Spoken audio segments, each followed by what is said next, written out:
ঈদ মোবারক, ঈদ মোবারক, ঈদ মোবারক। সবাইকে ঈদুল আজহার শুভেচ্ছা। আজকে এই দিনটা ধনী গরিব সবাই মিলে কাঁধে কাঁধ মিলিয়ে উপভোগ করব। সবাই ভাগাভাগি করে নেব এই আনন্দ। আজকে ঈদ উপলক্ষে এই যে দেখেন আমরা ঈদুল আজহার নামাজের জন্য রেডি হয়েছি। এই যে রাফসান, আমি। ঈদ উল ফিতরের নামাজ একটু লেটে হয়, কিন্তু আর ঈদুল আজহার নামাজ এটা একটু তাড়াতাড়ি হয়, কেননা সবাই নামাজ আদায় করিয়া তারপর যার যার গরুর কাছে চলে যায়।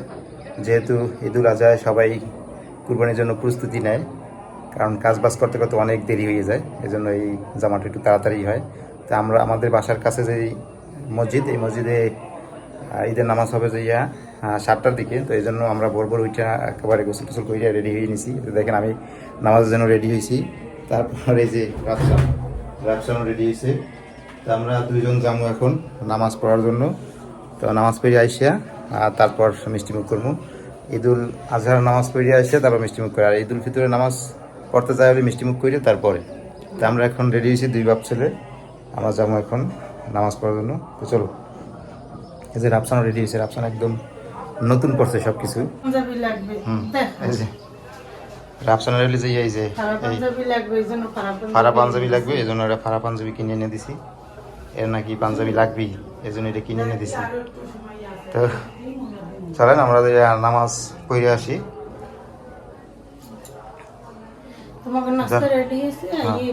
যারা যারা কুরবানি দেয় তারা তো নামাজ পড়িয়া কুরবানি দেওয়ার জন্য যাইবে, আল্লাহর রাস্তায় পশু কুরবানি করবে। আর আমরা বাসায় চলে আসবো। চলো বাবা। তাড়াতাড়ি হয়, সবাই তো গরু টরু কাটছে তারপরে খায় না, লেট হয়ে যাবে না। এই জন্য তাড়াতাড়ি দিয়ে তাড়াতাড়ি কাজ বাজ সারিয়ে বলায়, এই জন্য জামাটা একটু তাড়াতাড়ি দেয়। আসো আসো আসো,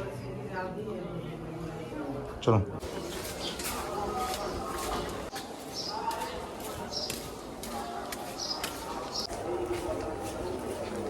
তো সকাল সকাল তো একদম ভোর রাস্তাঘাট একদম সব নিরিবিলি। দেখেন রাস্তায় কোনো লোকজনই নেই, শুধু রাফসান আর আমি। তো সবাই গোসল টোসল করে নামাজ পড়তে চাইবে, তো এই জন্য হয়তো ব্যস্ততার ভিতরে আছে।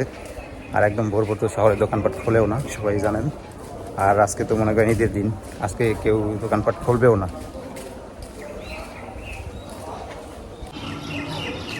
কিছু কইবে না গরুতে?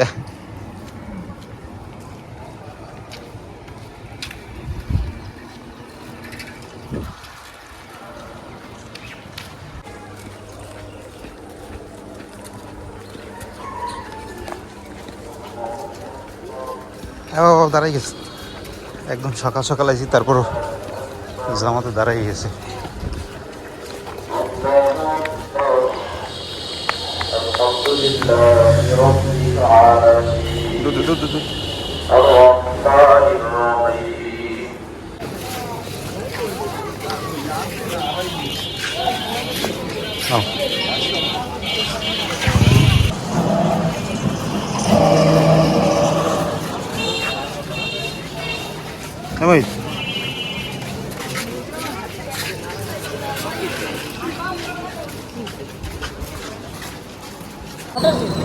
আলহামদুলিল্লাহ ঈদের নামাজ শেষ করলাম। দেখেন কি ভোর আইছি, তারপরও দৌড়েই যাই জামাত ধরছি, দেরি হয়ে গেছে। তারপরও এখন যাইতেছি বাসার দিকে। তো আমরা যে জামাত আদায় করলাম 7টার জামাত, তো এই জায়গায় 3 বের হইবে জামাত। 7:30টায় একটা হইবে, 8টায় একটা হইবে। আমরা 7টায় যেটা প্রথম যে জামাত, ওই জামাতেই নামাজ আদায় করছি। তো আমরা নামাজ পড়িয়ে চলে আসলাম বাসায়। এখন হলে সকালে নাস্তা করবো, নাস্তা করে আবার এই যে বাসায় আবার কাজ আছে, যে গরু গোশ রান্না করবে, তারপর রুটি বানাইবে। এটাই তো ঈদুল আজহার স্পেশাল আয়োজন, গরু গোশ আর চালের রুটি।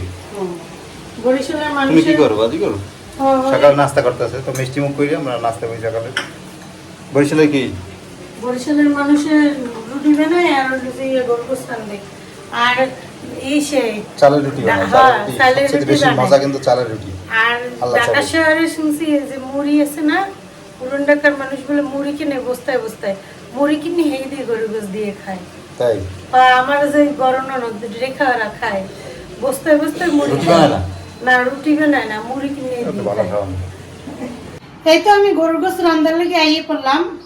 আমি আগে গরুর গোস্ত রানবো, আজকে হলো গরুর গোস্ত রানবো আর হলো রুটি পিঠে বানাবো।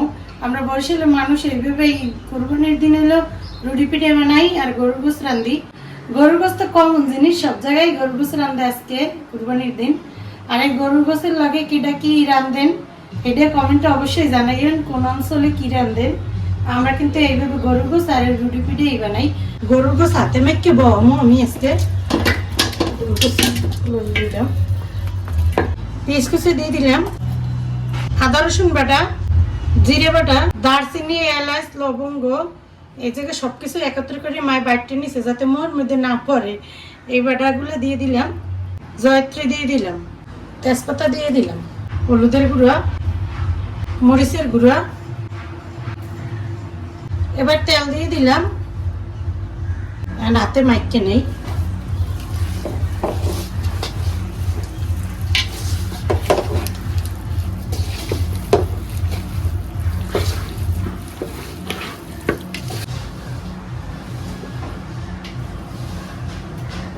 পরিমাণ মতো লবণ দিয়ে দিলাম,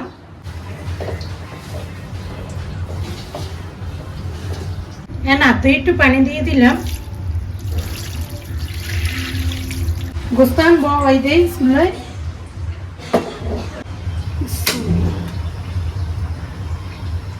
একটা ঢাকনা দিয়ে দেই।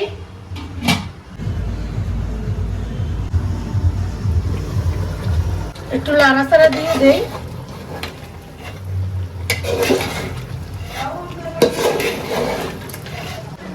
আবার ঢাকনাটা দিয়ে দিলাম।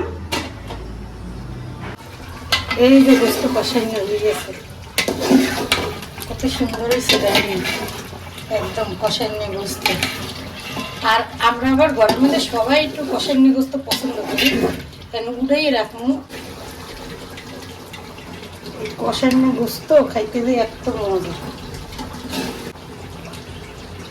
হ্যাঁ, এই গোস্তর মধ্যে একটু আলু আর হইলো যে রসুন দিয়ে দিব।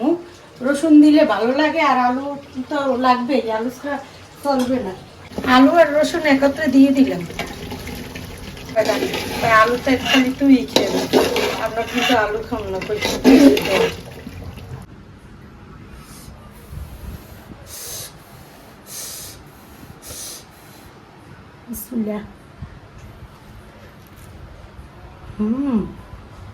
দারুন সিদ্ধ হয়ে গেছে, একেবারে মজা হয়ে গেছে।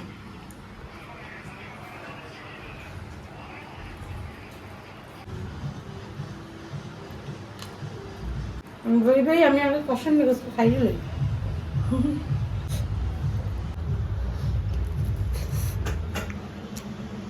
এই তো গোস্ত আর আলু কষানো হয়ে গেছে। আমি জল দিয়ে দিব। এই জায়গায় আমি গরম পানি করে রাখছি, এই গরম পানিটা দিয়ে দিব। আবার ঢাকনা দিয়ে ঢাকিয়ে তুই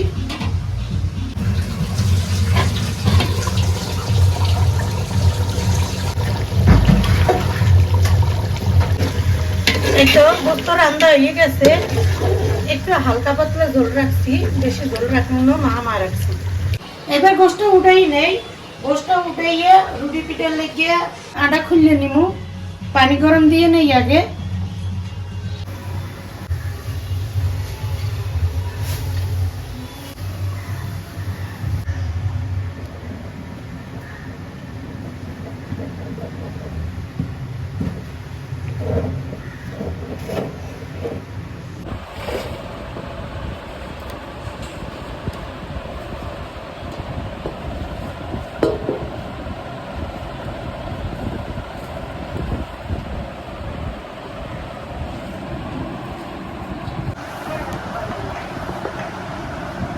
জান্নাত সুস্থ থাকলে তো জান্নাত তো বেলতে পারতো।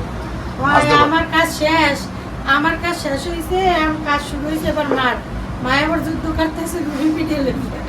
এই রুটি পিঠে বানাইতে কিন্তু অনেক কষ্ট, কিন্তু এই যদি আমি সুস্থ থাকতাম তাহলে তো আর মার এই একলা একলা এগুলো করা লাগতো না।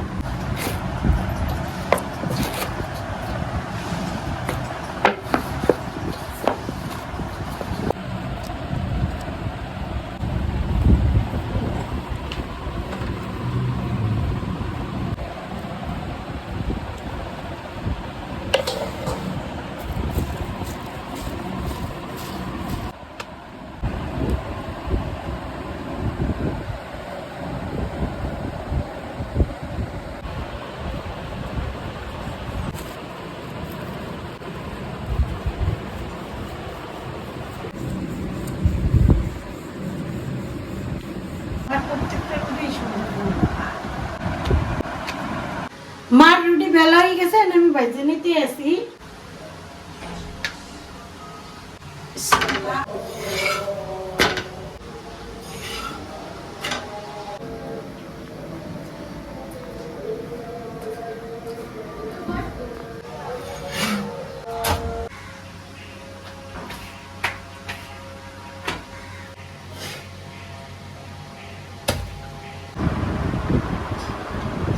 সবকিছু হয়ে গেছে, রুটি মুড়ি বুঝতে হয়ে গেছে, লইয়ে এলাম।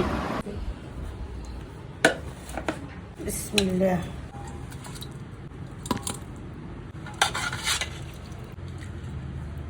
আলহামদুলিল্লাহ আমরা সবাই মিললেন খাইতে বললাম। আর আমরা হলো কষাই নিয়ে গোস্ত সবাই খাইছি, খালি রাফসানের আব্বু খায় না। রাফসানের আব্বু এখন পর্যন্ত গোস্ত দেওয়া হয় নাই, আগে এর লেগে এর লেগে বাড়িয়ে নেই। আমার খাওয়া হয়ে গেছে সবাই। রাফসানের আব্বুরে আগে দিই। বিসমিল্লাহ। রসুন দিছি, হ্যাঁ বুঝে যার দিন রাফসান দাও, আর রাফসান দাও। রাফসান খাইতে বললো নাও রুবেল নাও। রুটি খাইতে আছি। রুটি হলো যে রাফসানের আব্বুর বেশি পছন্দ। আমার আবার বেশি পছন্দ এই চালের রুটি।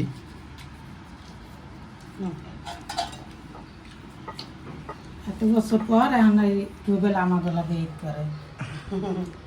আমার বিয়ের বয়স এত বছরে আমরা কোনো সময় মার লাগে ঈদ করি নাই, এই প্রথম ঈদ করতে আসি এইভাবে। তাও আমি অসুস্থ দেখি, আর নাইলে হ্যাঁ হইতো না। কুরবানির গোশত একেবারে সফট, নরম হয়ে যায়। না আমি তোমার সিজে দিছি, তুমি আবার এক হাত দিয়ে খাও তো বলতে। কি দিন রসুন।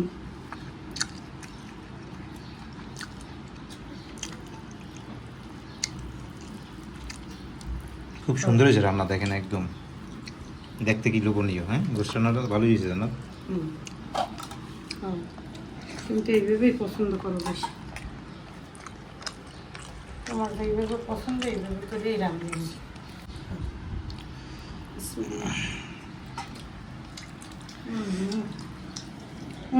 না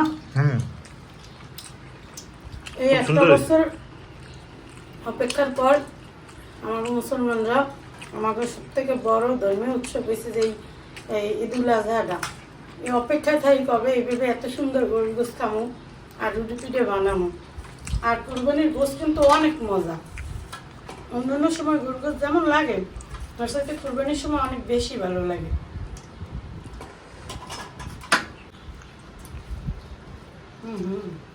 পছন্দ দারুণ, রসুন দিয়ে সেটা অনেক মজা।